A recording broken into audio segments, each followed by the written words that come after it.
Hello everyone, this is Johannes Dressman here. I'm just sitting here with Daniel Cates, also known online as Jungleman 12, I guess. and we are gonna now starting to commentate this hand.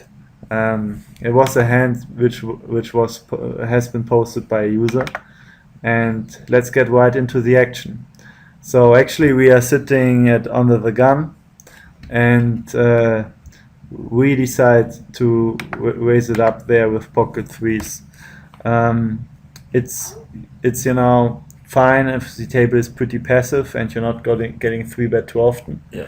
and you think you can basically set mine with that kind of hand. Yeah, actually, probably an aggressive table. It's probably actually full, based on what I understand from full ring. But yeah, it's probably fine, especially at these limits. I mean, I'm a little too loose anyway when it comes to playing nine-handed, and I mostly like to open up these smaller pocket pairs, especially if these stacks were deeper. I would open it up all the time. But with those stack sizes, I think it's mostly fold in this position. Sure. I definitely agree with that. I might also play it a little too loosely. So the next position folds, and then our villain in middle position calls.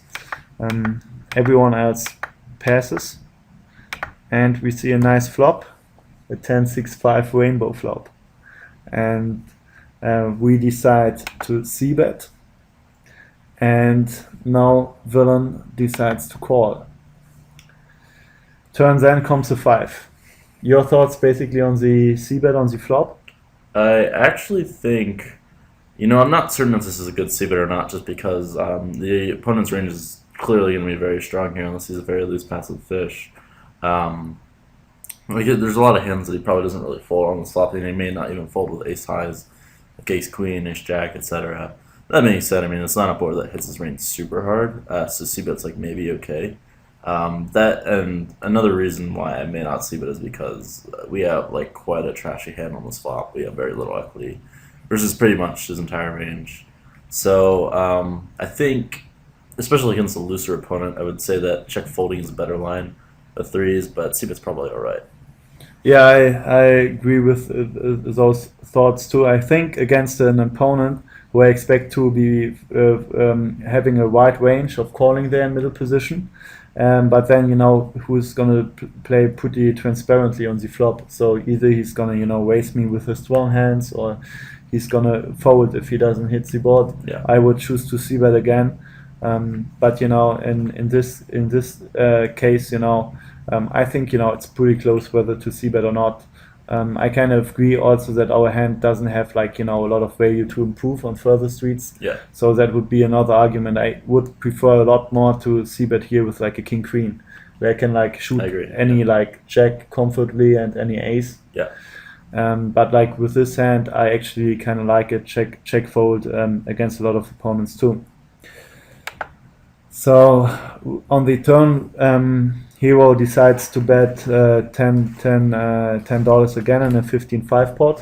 Mm-hmm. I think the bet size is around fine if he wants to get into fold some kind of hands or some kind of floats like ace highs on this board texture.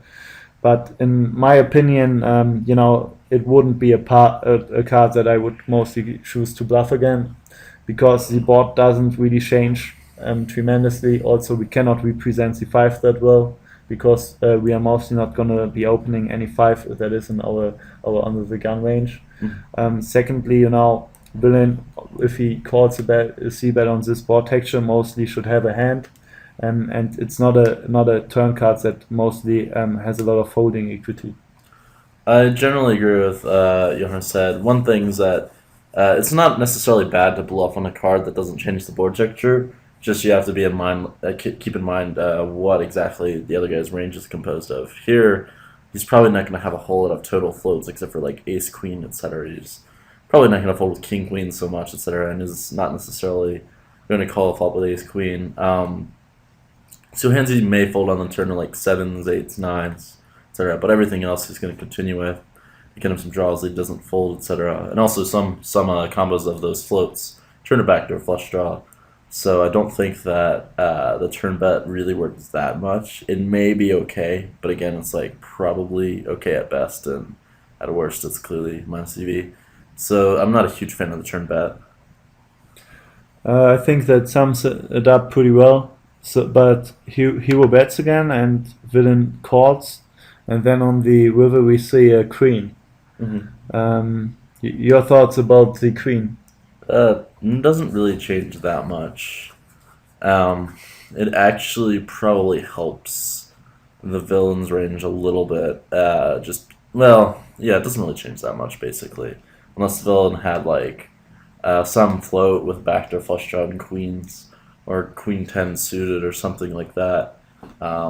It mostly doesn't change that much, and most of villains tens on the rivers if you bet are bluff catchers anyways. So it's maybe like a slightly good card for the villain. And doesn't really change much for your hand either because you're probably not going to show up with too many queens on this river anyways.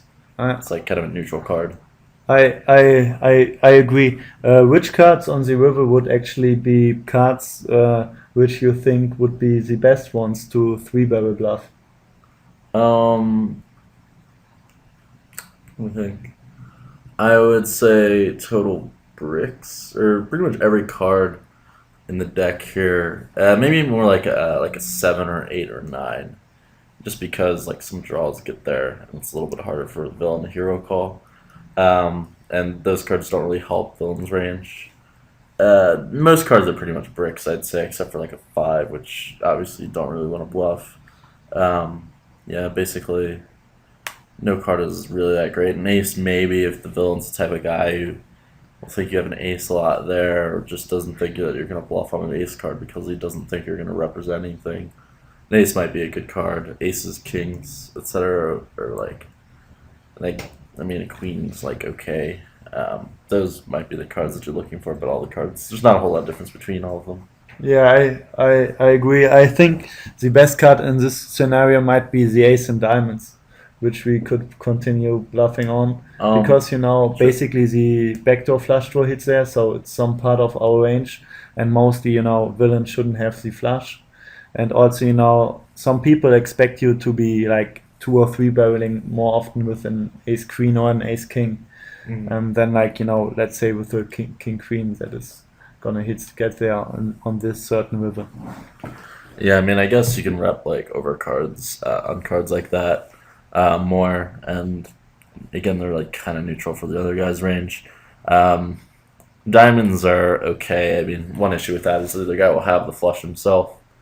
Again, it's like kind of a neutral card between your range. Maybe that'll make him more prone to think that you just don't have a bluff there very often. Get him to fold more. Um, there's like maybe a slight benefit of betting cards like that, like those. Yeah. So what is Hero doing? He bets 19, and Villain actually chooses to fold, and Hero wins the pot. Your thoughts about the bet sizing of 19 into a $35 pot? I think that generally, if you're going to bluff, a bigger bet size is better because at this point you're trying to get him to fold basically at 10. That's about the only thing I really see him maybe folding. It's like Jack 10 suited or Ace 10, I guess. Ace 10 suited if he has that here. Frankly, not sure what he calls the turn with and yet decides to fold the river with. Except for like a 10, like Jack 10 suited, 10 9 suited or something he decides to call it. And again, I don't know if he folds that from 19 to. For getting the odds that he was getting, I think bigger bet size is really necessary to make sure he folds that hand. Yeah, I totally agree with this statement of Dan. I personally would bet if I choose to bluff, I would definitely make it bigger. I would bet at least close to the pot, and it would also be interesting again, to pull off my favorite move, the overbet on River bet would be interesting. Yeah. on some rivers because it creates a lot more fold equity against certain opponents. So, do you have anything more to add to this hand, and maybe also some general concepts about three barreling? Not really. It does seem like Hero happened to play it the best way possible, just because Villain actually lost the most money possible in his hand, and uh, Hero won the pot. But that being said, there are lots of things that can backfire in this hand. I think, like if since Villain just has a hand, you lose a ton of money. Um, Yeah, I'm not a huge fan of this triple barrel on the spot. Another thing is also just keep in mind your opponent's range and try to make the most money from your triple barrel by using bet sizes on earlier streets, and in conjunction with bet sizes in the river, which is not an easy thing to do and requires some practice. But that would be basically what you need to think about if you want to maximize value from three barrels. Do you have any thoughts, Jonas? Yeah, I mean, I agree again, and I think one important thing is to consider why three by winning that the board texture changes, but the board texture changes in a way which makes it more unlikely for villain's range Yeah. that he profits from the change of board texture, Sure. but Yeah, I actually agree. that we can represent more hands in our range that we are value betting, and that we have a wide range of hands Sure. that get there and that we could potentially also credibly have. All right, I think this sums it up pretty well. This was Johannes Rossmann and Daniel Gates. for Hochgepokert. All the best to you guys and good luck at the table. Okay. Good luck.